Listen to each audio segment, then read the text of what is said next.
Welcome to An Awful World, but not awful like you think. This is the show where we discuss whether we would have discovered important advances in a world exclusively full of Haylies and Libbys. I'm Haylie. And I'm Libby. And today we're talking about textiles. Textiles, fashion. Super exciting. It is exciting. So I feel like before we dive into this, the people listening should know that we are very style familiar people. Okay. I'm just going to say right off the bat, feel very confident. More confident than I felt about anything that we would come up with. 100%. Right? Because we both sew. Yes. And we both, I don't know, like I can do other various like fiber arts. Yeah. Like crocheting and stuff. Yes. So in the third grade, I was in the knitting club. Of course. Why am I not surprised? Again, I don't know how to knit. Super cool. But I do feel like I could figure it out. I just know crocheting. So it's just like, if I could do it with one, I could probably do it with two. Yeah. TBD. I bet you could. Yeah. Hey, listener. If you're in the Indianapolis area looking for warm photos of you and your loved ones, you're going to want to check out Hey Blondie. Hey Blondie is committed to capturing people from all walks of life through all stages of life, from a new baby to graduation. Check out HeyBlondiePhoto.com for more information and give them a like on Facebook and Instagram at Hey Blondie Photo.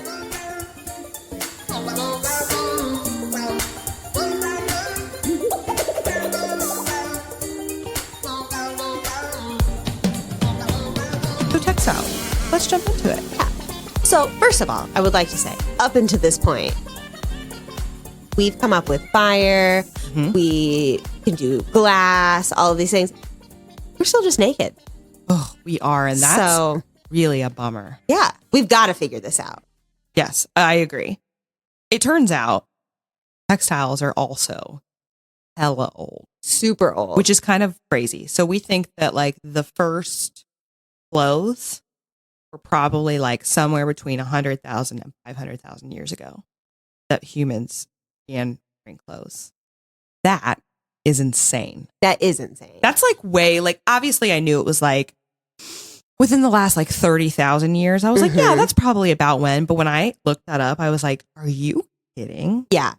Crazy old. I don't really know how we know that either. As like so many things with science and like history, I'm like, but how? But how do we know? Do you think it was like in cave paintings or something? Maybe. A lot of times I know they're like, oh, well, we found these remnants of fabric or, something like that. Because I saw that the like oldest remnants of fabric they could find are linen in Egypt. Of course, Egypt just being the smartest people ever. Honestly. And so, but then I'm also kind of like, well, if everything was natural fibers and things like that, a lot of that would have just withered away. Yeah, for sure. Although I do feel like, isn't there some sort of like, I would have to look this up, and I didn't look this up before I came here. I'm so sorry. But isn't there some sort of like person, a man, I believe, from the Ice Age that we have his body that was like very well preserved because of the Ice Age? And I feel like he had clothes on. But I would have to look into that. I have no idea. I'm pretty sure that's a thing, though. That sounds right. Yeah. I'd believe you. But again, I don't really know when the Ice Age was. Just like off the top of the dome here. I can't say when it was. But anyway, so textiles, the word textile actually comes from the Latin word of texere. Or something like that. I don't know how it's pronounced, which means to weave. The word textiles literally means that which has been woven. Makes sense. It does make perfect sense, right? Because it's just like little fibers of fabric that are woven together, and then we turn them into pretty things. Yeah. So, yeah. I literally wrote down that Egypt has showed us up again because they always do. Yes. It's just like insane. I know. But fabric plays such a big part of our lives. Like we were kind of just talking about this before we came on mic. Like we have carpet, we have blankets, we have bedding, we have clothing. I mean, just like everything like that. How we consider that like a quintessential, like scratch that. We consider it an essential item, right? Absolutely. To be clothed, to be fed, to be sheltered. It's right there. Clothed. Yeah. That's crazy to me. Yeah. And it's one of those things that we just like had to invent. Yeah. Wasn't just here. No, like it wasn't. food was here, water was here. Yeah. So like obviously like the materials that make up like fabric are naturally occurring, right? Yeah. It's cotton, it's silk, linen, other types of those things. But we had to like literally weave those together. Yeah. And how many things do you think we wove together before we found one that worked? That really, that's a good question because I was thinking about this last night as I was doing a little bit of research. You think about cotton, and here's what I think of is like cotton in a cotton ball form, which really isn't helpful to think about. But like that is literally, I think, mostly what it looks like when it's picked. Other than they have to like pick out the seeds and stems of the of the cotton, which is absolutely not what Afro Man was talking about when he sang that song. He could have been, you don't know. But yeah, it has to be separated from the seeds and the stems of the plant. But then I think mostly it looks like a cotton ball, right? And so those little fibers all have to be woven together. Yeah. And like we're both wearing like cotton shirts right now. And before you can even what? Weave them together, you have to take Separate the them. fibers and turn them into like thread. Yes. And from thread, then you can turn them, then you can weave them from there into a fabric. Yes. But yeah, individual threads are wrapped around each other. yes. And then interwoven. Yeah. To create fabric. Yeah. Which is wild to me. I know, it's nuts. So I was looking up about, what were like the first fabrics. And of course, showing us up with linen, which I had no idea made from flax. Oh. Yeah. I didn't know that either. I didn't either. So I'm like, that's just, a plant. It is. All fabric is just yeah. So besides like wool and silk. That's true. Yeah. So apparently silk comes from, I was like, do we get it from spiders? No, we don't. No, from the silkworm. Yes, that makes much more sense as to why they call it that. But we have like silkworm farms. I don't know if they're called that, but then we like harvest it from their cocoons. Yes. But here's my thing. Okay. Using plants makes total sense to me. We had time on our hands. We would have been crafting in our downtime when we knew we were not being attacked by, animals and whatnot. So using plants makes sense. Using sheep wool, that also makes sense. Agreed. Because I don't really know. Do you think sheep shed? No, I don't. No. Because I feel like I've seen videos where they let sheep get like really overgrown. Yes. And then they like, what do they call that? Like shear. Yes, shear them. Yes. That's what I thought. But I was like, is that right? Yeah.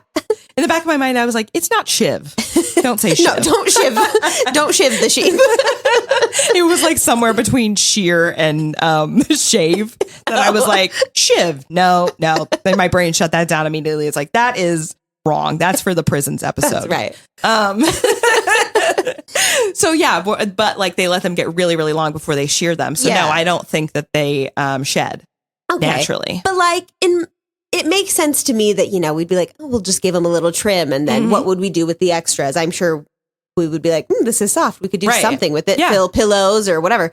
So it would make sense that eventually we would get to wool. Yeah. But then silk, I love silk personally. Me too. Would I? No. Yeah. I'm immediately no. No, I'm not. First of all, I'm not going to look in someone's cocoon. That feels invasive. In someone's cocoon. I'm a beautiful butterfly. But A, it feels invasive. Yes. And B, yuck. Yeah, I'm not going to be interacting with any worms. Okay. No. That's earthworms and the other types of worms and silkworms. I'm probably not going to be like, let's use that, which I agree. That's crazy because silk is amazing. Like, Yes. It's so soft. It's like really good for your skin and your hair. I love silk. Yes. But I am not, if I think too hard about it, it's one of those things where I'm like, ugh. Yes. Came from a little bug. Now, what I saw when I was doing my research is that the tale that they tell is that in China, there was a woman and she's drinking her tea and there was a silkworm cocoon above her. And the silk fibers started coming out of the cocoon into her tea and she saw them glistening in the air and then was like, I could weave this into something beautiful. Okay, fair enough. So I guess if that is actually a true story, yeah, I could kind of see that. But also, again, I'm like, like maybe that worm needs it, or I don't know what the worm does. I don't want to steal from the worm. Yeah, I don't know what the worm does with his cocoon. I don't know, but I just don't know that I'm going in after that. I don't know that I would be either. I think I agree with you that if that story is true, which I feel like it probably is, mostly because, or like some variation of that story, right. Because I don't think that any person just sets out to be like, I'm going to see what's up. You know, though, but if you think about it, back then it was a lot of just like, what's in this? What is this? And I think people were just kind of like ripping into whatever they wanted. Unfortunately. Just big Jack Skellington vibes. What's this? What's this? Just constantly. Constantly. What is this? Yes. Yeah, that's possible. But I don't think that's how it would have happened for us in an awful world. No. If that's happening at all, which I'm still not feeling super confident about. Especially because if I'm sitting there drinking my tea, which more than likely I wouldn't be because I don't like a hot beverage. And my guess is if it's this long ago, there's probably not ice yet. I don't have an iced tea. There isn't. So I'm sitting there drinking any sort of beverage and some sort of bugs, fibers started dripping into my beverage. You think I'm going to be like, ooh, I could turn that into fabric. I'm going to be like, ew, that's disgusting. I'm leaving. Yes, agreed. I'm jumping up immediately. That's gross. Yes. So we're going more with the plant variation of things. Yes. I would also say things like wool. I agree. Yes, because that's like something that we can relate to. Like we know we're not hurting the sheep because we have hair and we cut it off and it doesn't hurt us. So it probably doesn't hurt them. And I don't think it does.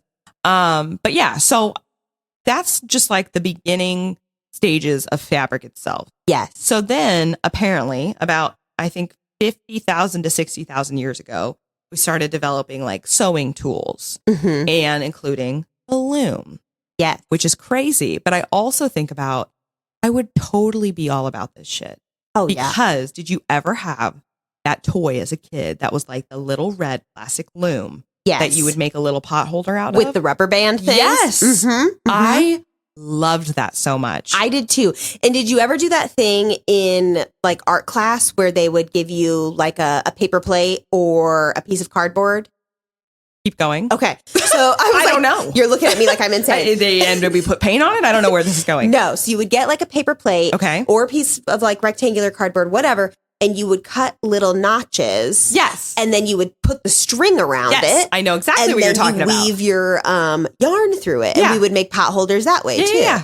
And I loved those. I loved weaving as a kid. Yes. The fiber arts are so fun to me. Yes. And I think that, you know, a world full of Haylies and Libbys, they're gonna be like that, where it's like the type of thing. Like, I don't want to like, you know, back us into a corner, like set us back, you know, 100 years as women.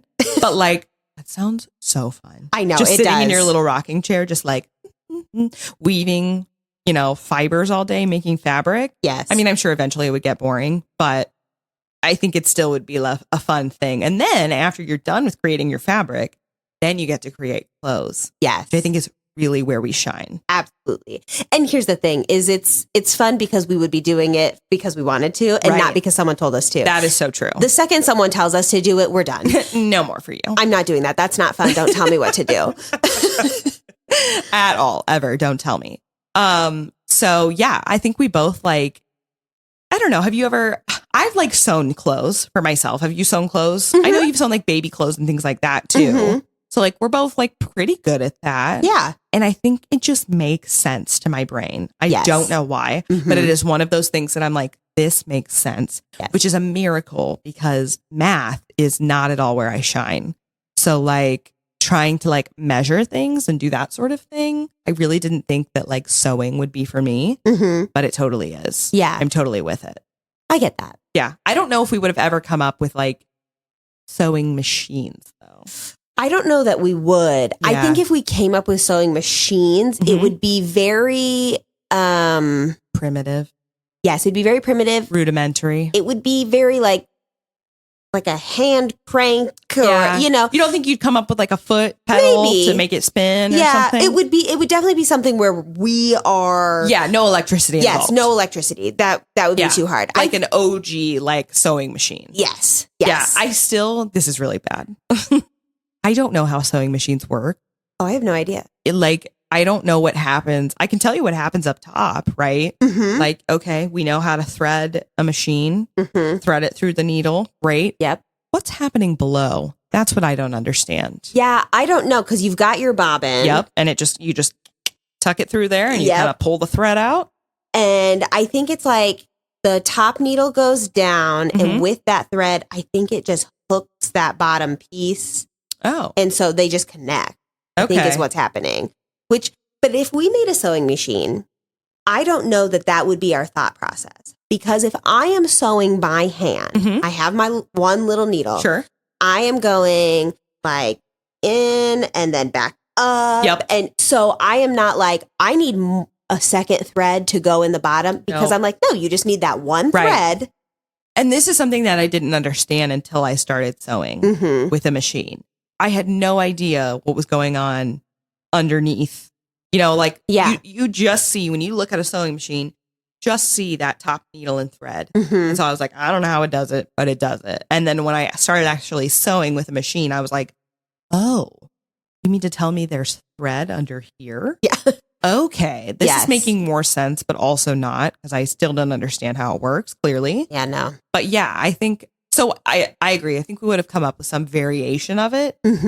Not necessarily looking like it looks today, though. Right. Well, certainly no electricity established. So, here's something I wanted to ask you about. All right. Hear it. Do you feel like we would be mostly tunics and dress people? Me? Yes. Yes. Because me today, I still love a dress. Yes. I hate pants. I know. So yes, the Haylies of the world would be big dress people. But I know you are a big jeans girl. I know. You so love pants. I like denim. I don't necessarily like pants. Okay. But I do like denim, and I can't explain why I like denim so much. Which is hilarious. It's my least favorite fabric. I know. I haven't worn jeans in like 4 years. I'll say this. I've known Haylie since like 2018 or something. So like 6 years. I don't think I've ever seen you in a pair of jeans. Ever. Yeah, probably in the time just a that I've handful known of you. times. Maybe. I mean, I can scarcely remember a time that I've seen you in jeans, which I'm like, good for you. I wish I could be more like that because I love jeans so much, but I don't know if the Libbies of the world would have developed pants at all. I don't know if we would just be like, first of all, it's just easier to make dresses and tunics. It's so much easier. Pants are kind of complicated. Yes. And like, let's not even talk about the sizing of like pants and how they're just, there's so many factors going on with the way that pants have to fit the human body. Yes. That I feel like more often than not, it's really just easier to just like wear a dress. I've never made a pair of pants. Me either. So I can't say, but it doesn't seem easy to me. No. I'm being honest. It definitely doesn't. I think that if we had pants, it would never have been pants are for men. No. Screw that nonsense. Especially, I think we could have come up with pants eventually because it's going to get hot in some parts of the world. Our thighs are going to touch each other. Right. And we're going to be like, I don't want this anymore. I don't like this. Also like bugs too. That's true. Also being cold. It's true. And I hate being cold. Yeah. But I also hate pants. Yeah. So that's a situation in which we would need like, I don't know. I'm just thinking specifically of like picks. You know, how you're supposed to like when you go camping or whatever, wear long pants, like long, tight pants so that they can't get you. Yeah. I feel like that is definitely a consideration. But I don't think it would have at all followed the societal structure of like women must wear dresses. I think it would just be more like, this is easier to make. It's more comfortable. This is what we're going with. Yes. Now, something I do think that we would do in a world full of Haylies and Libbies, we would still have custom made clothing instead of fast fashion like we've got now. Because it is so hard to find clothes that just fit your body. Yes. Unless you are built a certain way. Right. And I think that's really, really rude. And I just don't think that that is something that we would have been like, well, I'm built this way, so everybody should be built this way. So everybody's clothes are going to be like that. And I'm just going to make 600 of this thing and you're just going to buy it. And it's either going to look good on you or it's not. Yeah. And that sucks. I agree with that. I think like a little bit the fashion industry today is sort of fucked up. Like, and I think it has been for a long time. Like, I'm just thinking back to like, you know, even just Victorian England, how such emphasis on like wearing corsets and things like that to make your body look like a very specific shape. I don't think in a world full of Haylies and Libbies we would have cared about that at all. No. I think we would have very much been like, oh, people just come in lots of different shapes and sizes and like bodies look differently. And so we're just going to like, I don't think we're mass producing clothes. No. I think it's a much like more smaller community, like made these clothes specifically for this person or whatever, you know, but like similar style of things or whatever. Yes. But I think that's something that's like, ugh, like I just struggle with in this regular world. Right. Is just clothing and sizing and all of it. It's so messed up. Yes, it's so bad. And so I just think that we would just be like, okay, choose your fabrics and choose from these designs and then we'll custom make it to you. For you. Yes, you'll stand here while we pin everything to you and make you look beautiful. Yes, exactly. It's all about making the person shine. Exactly. Yeah. So I think it's super interesting. Also, this is something I meant to tell you when we were talking about cotton that I was like, no way. Each fiber of cotton is a single cell. Really? Yeah. Isn't that fascinating? That is. So like, that's something that you can like, I mean, you can see it if you look like at a pair of socks or like, I don't know, any kind of thing that you have that's fuzzy or whatever made of cotton. Each little fiber cell. Fascinating. I also wanted to say, speaking of cotton, that we do not trust Fruit of the Loom. No. And we never will. So now there's a specific reason behind this. And it's because we were just talking about the Mandela effect. And Fruit of the Loom has tried to gaslight us into believing that there was never a cornucopia on their logo. And that's a hill I'm going to die on. It's a lie. And you know what? I went down a really big TikTok rabbit hole and the girl finds the old shirts and they have the cornucopia and they are big fat liars. We don't trust you, Fruit of the Loom. No. And we never will. Fruit of the Loom would never have happened in our world. So an awful world sponsored by Hanes. No, I'm just kidding. But really, Hanes. Hanes. It's where it's at. No, that's right. Totally kidding. No sponsorship from Hanes here. No. But yeah, if they wanted. But yeah, like hit us up, Hanes. Fruit of the Loom, go away. Exactly. Fuck you, your Fruit of the Loom. Now, something I wanted to talk about because we were talking earlier about how Egypt being so cool. Now, this is where Egypt, I think, maybe gets a little out of hand. Whoa, okay. Just throwing it out here. Okay, hit me with it. So when they were using their linens, the first things they were doing were wrapping their dead. No way. Yes. Which that I think is very nice. They're just wrapping their dead, you know, sending them off with love, all of these things. But then we know what happens. Tell us, Haylie, what happens? Mummies happen. Which, like, we're going to have a whole episode about mummification. Yes. And the preservation of bodies, because what a fascinating thing. Yes. But I guess this sort of makes sense, right? Like, when you look at, if you've ever seen a mummy in person, which both Haylie and I have, like, it's fabric, right? Yes. But it's like, it looks like linen. Is it linen? It is linen. Which makes sense, because you said linen, Egypt, flaxseed, or flax. I guess. What would be flaxseed? Flaxseed at some point, right? Interesting. Mm-hmm. So like, do you know, do they like soak it in thing? Like, it feels like giant people paper mache to me. You know?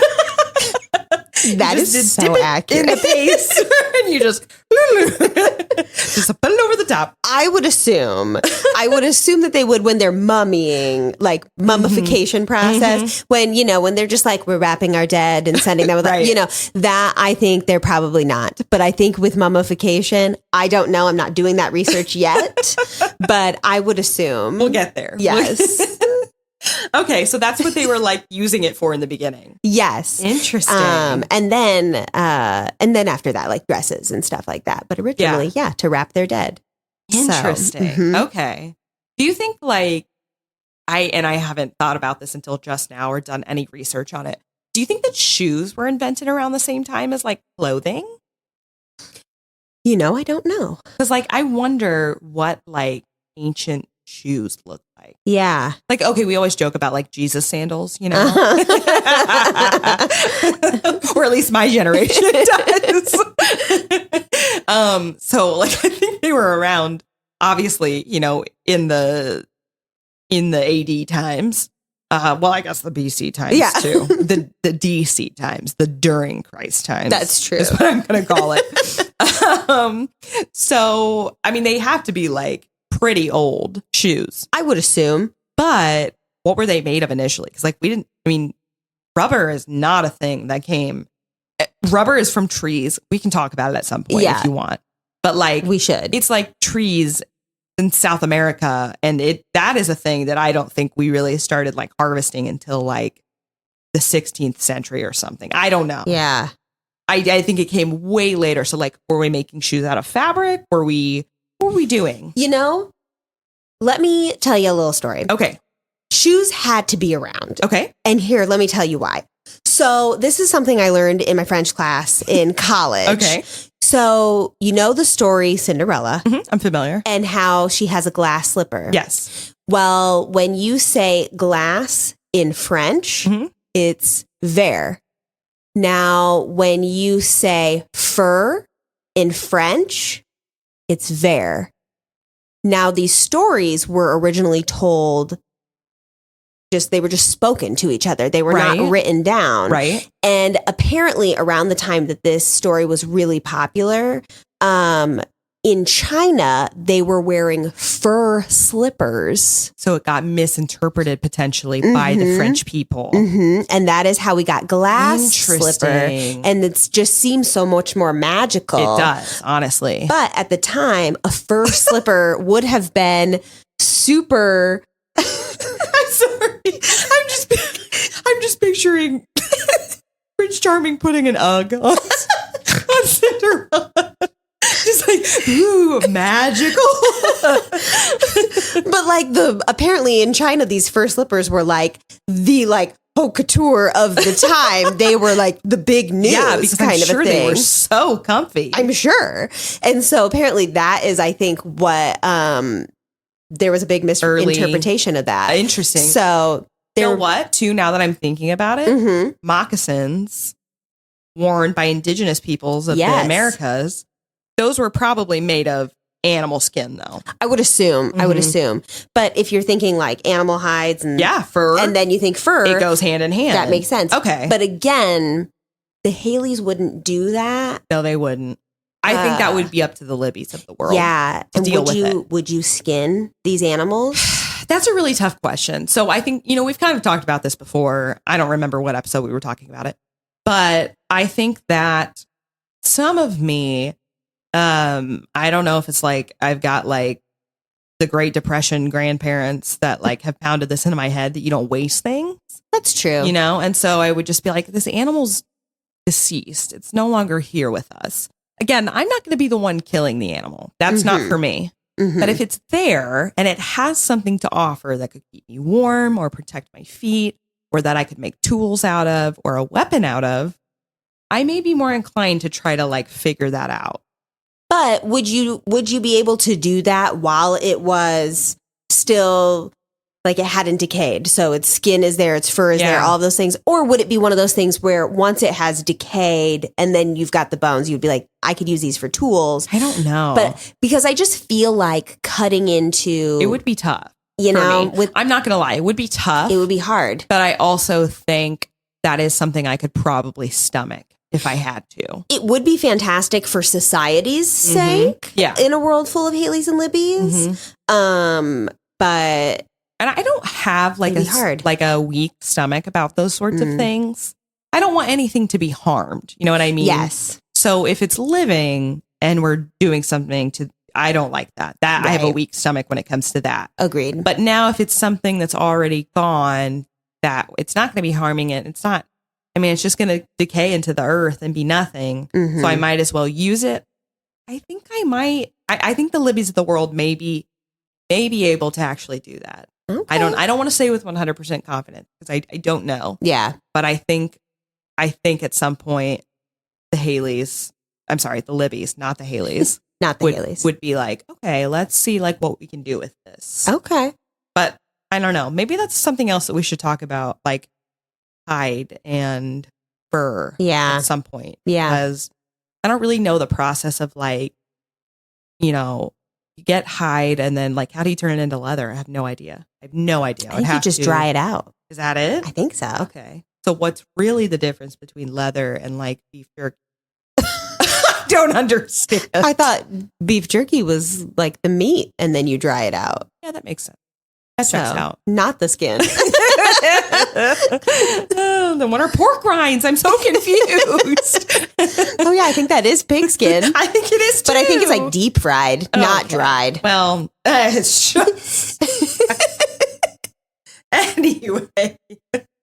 I just wanted to know that about shoes. Because I think some shoes are probably fabric or were at some point Yes. fabric. But I think, yeah, they probably over time obviously developed into different things and then like rubber and then. But what a fascinating story. Cinderella. Yes. Is Cinderella's origin French? Do we know? I don't know.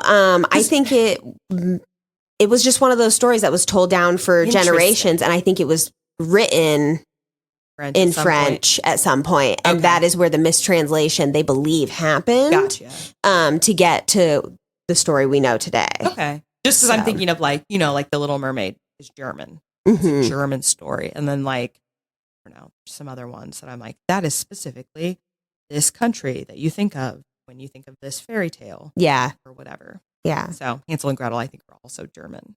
yeah. I think in the Disney version, it's like in London because isn't like Big Ben, and she's like, "Oh, you clock," isn't that? I don't know if I've ever interpreted that as Big Ben Oh, I thought it was. singing in the background, but possibly. I thought That's it was just just like a kinda big what I grandfather assumed. clock in their house. It's like, Oh, it's like outside though. oh, I don't. It's been so So long. I thought it was like a big clock tower. So I just in my brain was like, "That's Big Ben." I do know the exact scene you're talking about, though. Yeah. When she's cleaning. Yes. Yeah. And you know, I just love her little face. Mm-hmm. Friends. Mhm. The best one. Honestly. Anyway, do you have anything else to say about textiles and fabric and fashion? No, I think I'm good. Okay. Well, thanks for joining us, guys.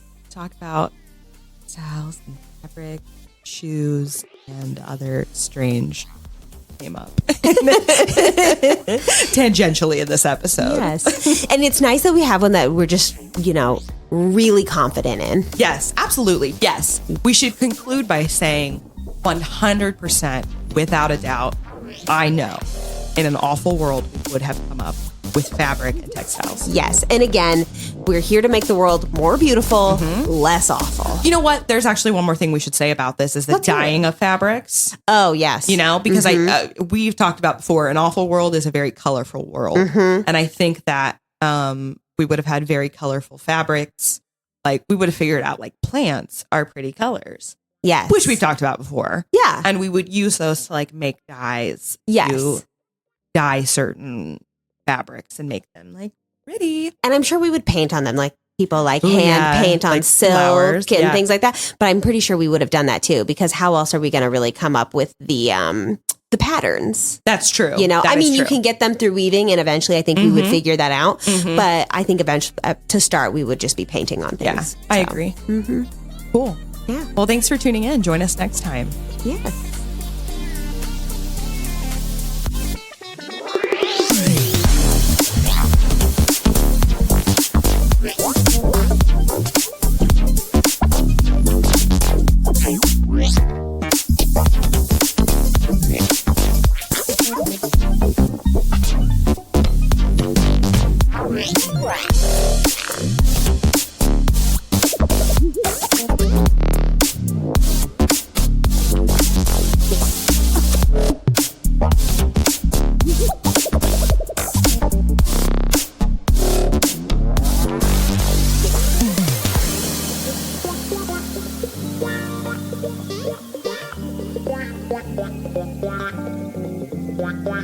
Wow.